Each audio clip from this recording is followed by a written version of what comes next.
Pookode veterinary college വിദ്യാർത്ഥി J S സിദ്ധാർത്ഥിന്റെ മരണവുമായി ബന്ധപ്പെട്ട കേസ് സിബിഐക്ക് കൈമാറുന്നത് വൈകിയതിൽ വീഴ്ചയുണ്ടായിട്ടില്ലെന്ന് മുഖ്യമന്ത്രി. പരാതി ലഭിച്ച ഉടൻ കേസ് സിബിഐക്ക് കൈമാറിയിട്ടുണ്ട്. ഏതെങ്കിലും ഉദ്യോഗസ്ഥർ 2-3 ദിവസം അന്വേഷണം വൈകിപ്പിച്ചു എന്ന് കരുതി ഗൂഢാലോചന എന്ന് പറയാൻ കഴിയില്ല എന്ന് മുഖ്യമന്ത്രി നിയമസഭയിൽ ഇന്ന് വ്യക്തമാക്കി. ഇക്കാര്യത്തിൽ വളരെ കാര്യക്ഷമവും സുതാര്യവുമായ അന്വേഷണ നടപടികളാണ് പോലീസും സർക്കാരും സ്വീകരിച്ചത്.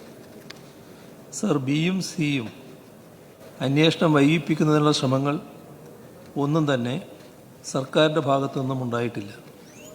എന്നാൽ നടപടിക്രമങ്ങൾ പൂർത്തിയാക്കുന്നതിൽ ചില ഉദ്യോഗസ്ഥർക്ക് ജാഗ്രത കുറവുണ്ടായി എന്ന് കണ്ടതിനാൽ ആഭ്യന്തര വകുപ്പിലെ 3 ഉദ്യോഗസ്ഥരെ സർവീസിൽ നിന്ന് സസ്പെൻഡ് ചെയ്തിരുന്നു.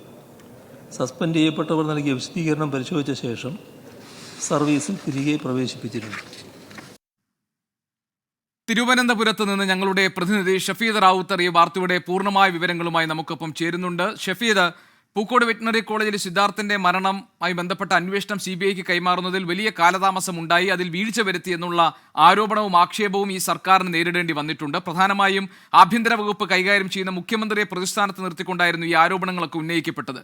അതിനുള്ള മറുപടിയായിരുന്നല്ലോ ഇന്ന് സഭയിൽ മുഖ്യമന്ത്രി നൽകിയത്. എന്താണ് അദ്ദേഹം വിശദീകരിക്കുന്നത്?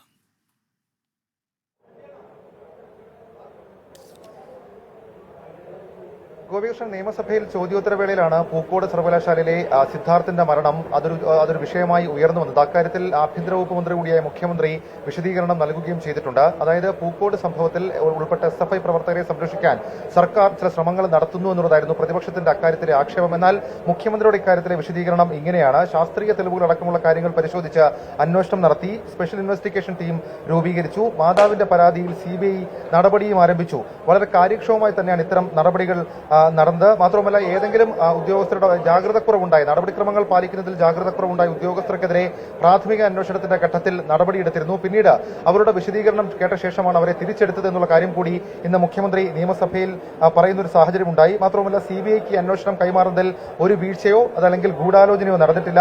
ഒരു ഗൂഢാലോചനയ്ക്കും സാങ്കത്യമില്ല. പരാതി വായിച്ച ഉടൻ തന്നെ CBIക്ക് വിട്ടു. ഏതെങ്കിലും ഉദ്യോഗസ്ഥർ 2-3 ദിവസം അന്വേഷണം വൈകിപ്പിച്ചു എന്ന് കരുതി ഗൂഢാലോചന നടന്നുവെന്ന് പറയാൻ കഴിയില്ലെന്നും ഇന്ന് മുഖ്യമന്ത്രി നിയമസഭയിൽ വിശദീകരിച്ചു. ടി സിദ്ദീഖ് MLA ആയിരുന്നു ഇതുമായി ബന്ധപ്പെട്ട ചോദ്യം നിയമസഭയിൽ ഉന്നയിച്ചത്. ഏതായാലും പൂക്കോട് വിഷയത്തിൽ നിലവിൽ ഇപ്പോൾ ഈ CBI അന്വേഷണത്തിലെ നടപടിക്രമങ്ങൾ പാലിക്കുന്നില്ല. പ്രത്യേകിച്ച് നമുക്കറിയാം, ഈ CBI അന്വേഷണത്തിനുള്ള കാര്യങ്ങൾ അയച്ചത് എങ്ങോട്ടേക്കാണ്? ഡൽഹിയിലേക്ക് അയക്കുന്നതിന് പകരം കൊച്ചിയിലേക്ക് അയച്ചു.